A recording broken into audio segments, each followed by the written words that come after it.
joining us here from NBC Sports and Pro Football Hall of Famer, friend of our program on the Mercedes-Benz Vans phone line, back here with so much going on through 4 weeks, as always, in an NFL season.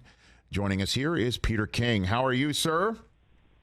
Hey, everything's good. Rich, how about you? I'm great. So Pickett is the starter in Pittsburgh for the Steelers, and we assume for as long as Pickett can hold on to the job and give him time to succeed or not. What is your estimation on what led to Tomlin's decision this past Sunday and now on this Tuesday, Peter? Well, the offense has been running in cement, basically. And, I think Mike Tomlin looked at it, and he kept wanting to give Mitchell Trubisky the benefit of the doubt. But after 3 1/3 games, I think he just sort of ran out of patience. The problem, I think, in this particular case is that we all thought because Trubisky played pretty well in the summer and because he came in and was like the perfect, guy for this team, just a very low maintenance, low ego, hardworking guy, everybody thought, okay, he's the guy. But the same problems that he had in Chicago are surfacing now. You don't fix everything that ails you because you had 1 year with Brian Daboll and Ken Dorsey and Josh Allen. There's some endemic problems, really, I think, with Mitchell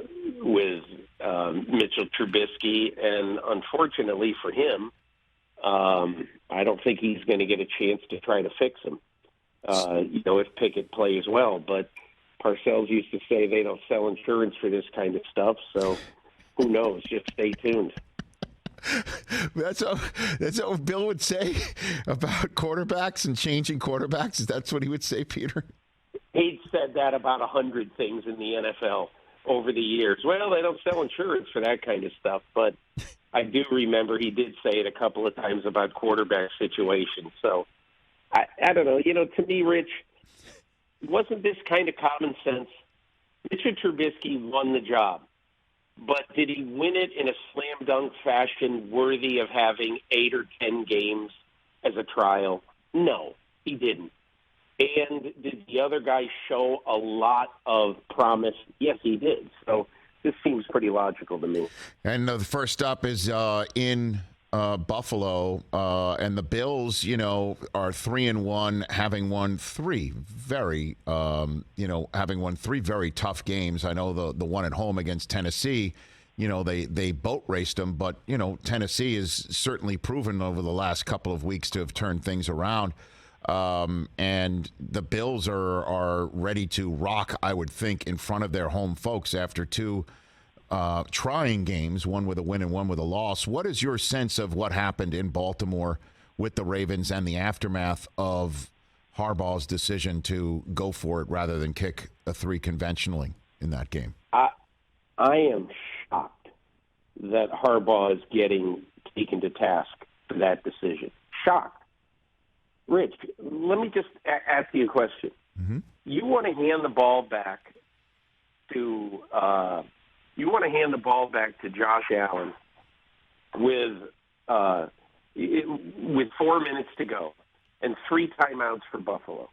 You want to hand the ball back to Josh Allen and say essentially, okay, you've got to make 50 yards, and you've been moving the ball, on this team.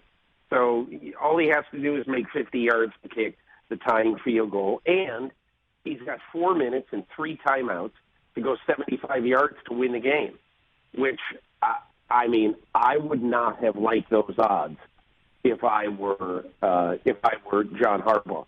And think of this. Okay, you're giving the ball to the Bills at whatever would be the 2 or 3 yard line. If you don't make it, unless Lamar Jackson throws up a duck into the end zone, it's intercepted. Then they get it at the 20. And I'm not really criticizing Lamar Jackson. You got to take a shot in that case. But I always believe that when you throw the ball into the end zone in a situation like this, it shouldn't be anywhere close to a 50-50 ball because the interception is just too costly. You should throw it toward either the sideline or, the corner of the end zone to make sure that it's your guy or, it doesn't get completed. Because he did have a couple of guys open on that play, and I just think, and Marcus Peters lost his mind as well. He was very upset about it. I just think it's tough in this day and age, despite having the knowledge and the gut, also along with the knowledge of analytics to explain to your team, well, there was a 6% better chance of winning, if we went for it. What would his team have said to him if they make the field goal, they hand the ball to Josh Allen with 4 minutes and 3 timeouts left, and Josh Allen goes down and scores a touchdown, and the Bills win? You don't think there would have been grumbling in that locker room? What are we doing? Why are we giving, the toughest quarterback running receiver? I don't know, Rich. This is one of those things that I in my opinion, look, I see it one way. I'm sure a lot of people see it another way. I'm shocked that people think it was a bad decision. I just don't think it was. Football Morning in America, Peter King, NFL Insider, Peter King podcast right here on the Rich Eisen Show. Is the seat hot for Frank Reich 2 days from now? Is this a must-win game against the Broncos? I don't think so. I mean, look, there's no question that the owner is a tempestuous guy. He's not blowing up his team on October 7th. Yeah, I can't see it. Look, I don't know. Jimmy Irsay could do anything.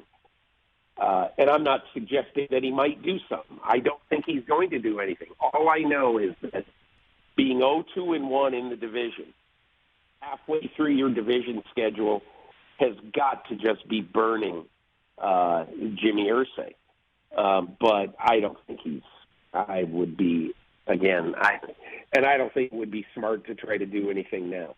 Look, it's not Frank Reich's fault that the absolute total strength of this team is the offensive line, and the offensive line is playing lousy, and that his most important defensive player, I don't think it's Frank Reich's fault that Shaq Leonard has basically been a non-factor in the first quarter of the season, and now might be out even longer. So, and again, I'm not absolving anybody of blame. I'm just saying, let's look at this thing logically and figure out why they're not playing well. I think the one thing that you can really put on Reich and put on Matt Ryan is the fact that Matt Ryan has not gotten them out of many holes so far this year. And that is going to be something that's going to have to change. And again, 5 quarterbacks in 5 years. And I can think of a logical reason why they made every decision that they made. But still, 5 quarterbacks in 5 years is pretty hard to overcome. Peter King here on the Rich Eisen Show. Is Howie Roseman wrapped up Executive of the Year with a 4-0 start? I know we're marathoning, we're not sprinting, but pretty much every button he's pushed. A.J. Brown on draft day, my gosh, to give him to Jalen Hurts and say, make something of it, and then to hit the defense the way that he did and the signings that he did, and, flipping Jalen Reagor right before the season the way that he did. Every button this guy has pushed, from Sirianni, too, a couple of years ago. My gosh. And they have the Saints draft choice as well in their back pocket. Here's how I kind of look at this, Rich, and I was at their game on Sunday. Mm-hmm. The defensive players of the game were James Bradbury, who made a diving interception when it was a 6-point game late in the third quarter that basically was the biggest play of the second half. In the fourth quarter, Hassan Reddick with 2 turnovers on strip sacks, a free agent who we got. Those are both free agents. And Howie Roseman took advantage of the Giants' weakness in blowing the salary cap when Dave Gettleman was there. And so they get basically James Bradbury, a top 15 NFL corner, for $7 million for 1 year. It was a great signing. And then, look, Howie Roseman will tell you this. that it was Doug Peterson who really wanted Jalen Hurts because they had so many problems with injuries at the quarterback position back in 2020. And just remember, 2.5 years ago in Philadelphia, Doug Peterson, Howie Roseman, Jeff Lurie, they all thought that Carson Wentz was the quarterback of the future. So they were drafting Jalen Hurts as a great backup quarterback and a weapon to be used and all this. And it was Carson Wentz blowing a great situation by his play and his attitude in 2020. So that's why Jalen Hurts really got the job that he got, and he's made the most of it. Rich, what's amazing to me is we are in October in the first full season of no-doubt starter Jalen Hurts, and he leads the NFL in yards per attempt, which with all the newfangled stats that people have come up with, that is still a great measuring stick barometer type number for quarterbacks. And Jalen Hurts at 9.1 yards per attempt, I mean, that's Dan Fouts, Dan Marino territory. Yeah, and then they got the running game to support it, too. I mean, my gosh, to complement it, to maybe sometimes dominate, right? I mean, you play action, and then you got A.J. Brown, and you got Devontae Smith, you got Goddard, just to name 3 targets. They're going to be open with some yak ability. Like, that's the way to work it. And that's it. You know what I think, Rich? When I look at the Eagles right now, and when I walked out of the lake the other day, I said, this is a team, when you can win on a day when it's raining sideways and it's 25-mile-an-hour winds and it's really cold, it's just an absolutely miserable day to play marbles, never mind to play football. And you go out and you play that way, play a different way than you played the first 3 games. What I thought was really cool, and Rich, sometimes after a game the story kind of writes itself, but after the game, I met with Jalen Hurts, and I thought the play of the game, they're down 14-0, and Jalen Hurts runs it in on 4th and goal from the 3.5 as a colossal goal line collision with Devin Lloyd, the Jaguars, scores, and now they're back in the game. And I had thought they were going to kick a field goal. They've been playing terrible on offense for the first 20 minutes. Just get some points on the board. But Sirianni chose to go for it. Anyway, they scored a touchdown. Hurts comes to the sidelines, and Sirianni seeks him out, and he says, you know why I went for it? He said, I went for it because I trusted you. And, when you're a coach's son like Jalen Hurts is, you know what he calls his father? Coach Hurts. He does. And when you're a coach's son, you grew up in Texas. You know what it means to you when your coach says, I trust you? That's everything. And that is how Nick Sirianni feels right now about this guy, and I think they're in a pretty good position. Peter King here on the Rich Eisen Show. Last one for you, Peter. I have not gotten an answer to this question involving Tua Tagovailoa and the concussion protocol and the investigation and the firing of the independent neurologist and who did it and why. I need an answer to this question, and maybe you can help.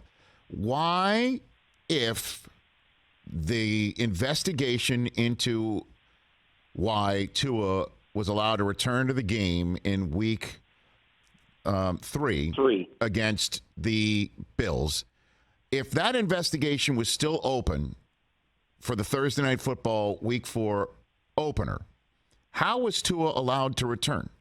They allowed him to play. He was allowed to get on the field. The Players Association didn't keep him from the field. The league didn't keep him from the field, even though they did. Dr. Alan Sills said he was clear and checked every single day leading up to that game. If they had yet to speak to the independent neurologist who allowed Tua back on the field on Sunday, how was he allowed into the game at all? Shouldn't he be kept off the field? Anybody who's returned to play is under investigation. Shouldn't that player be sat like he is in the concussion protocol until the investigation is complete? I need an answer to that question. Probably, but remember, he was allowed back in the game because he said it was my back, And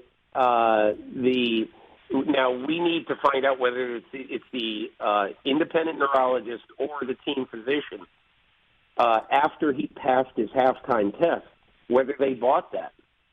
And evidently they did buy it, because after the game, the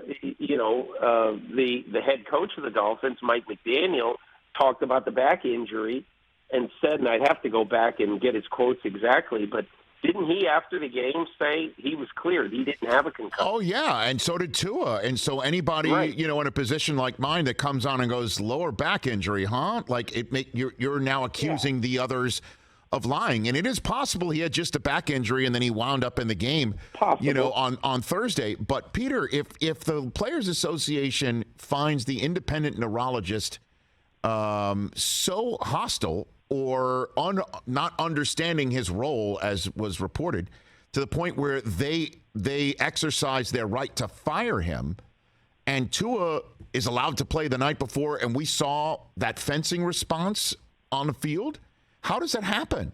Right? I mean, shouldn't... Because he came out of Sunday, and everybody bought what the two doctors said at halftime, which is that he passed the test, he's able to go back. Rich, either one of those doctors could have prevented that from happening. They didn't prevent it, and after the game, they said that it was not a concussion. And I don't know what they said, but they clearly said it was not a concussion, because if it was a concussion, he would not have gone back in the game, and he would have started the week in concussion protocol. And I get it, Peter. So, my question, though, is that if that scenario, what wasn't fishy, then there wouldn't have been an investigation opened. So what I'm saying is that if you're concerned about his return to play on a Sunday was not up to snuff and that might have missed something, then why do you allow him to play before you speak to the person in the investigation to see if it was up to snuff or not on that Sunday, despite the clear tests between Monday and Wednesday? You hadn't spoken to the doctor yet, and then you do, and he's fired. And then the night before you speak to the doctor, Tua's damn near overnight hospitalized. And the whole country's horrified. That's what I'm just saying. Is that if there's enough question to spark an investigation, then that player's out until the investigation's complete. Period. End of story. And that should be a new rule. I don't think that's a bad idea at all, Rich. I think I agree with it, but I also think that that, as Mike McDaniel said, and again, the diagnosis of this injury may in fact be really all wrong and erring on the side of football, right? Not erring on the side of the player. But if you have people telling you 3 days in a row that this guy is clear, he can play, then obviously the coach is going to play the guy. Absolutely. And now, in retrospect, I think the most logical thing to do is once you have, once you are shown to be as shaky as Tua Tagovailoa was, and you have people all over the stadium, on the sidelines and up in the press box, being able to analyze replays and being able to look at a guy hitting his head hard on the turf.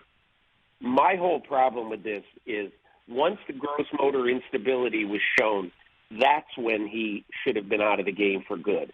And that is what should have made the decision, not the fact that maybe he was smart enough to pass the test at halftime. So there's a lot wrong with this decision. But I do think that it's going to get better. Oh. But I also think that parents around the country, and I had about 60 of them who wrote to me this week, many of whom said, my kid will never play football. And this is just an exclamation point on it. That is what is being lost in a way in this. The fact that the NFL is going to start losing a huge number of its, candidate players down the road, because really good athletes are going to be kept out of football because parents don't want their brains to be scrambled. Peter, thank you for the time and thoughts and information and terrific conversation as always. You're the man. Appreciate the time. Hey, thanks a lot, Rich. Have a great week. Right back at you at Peter_King on Twitter.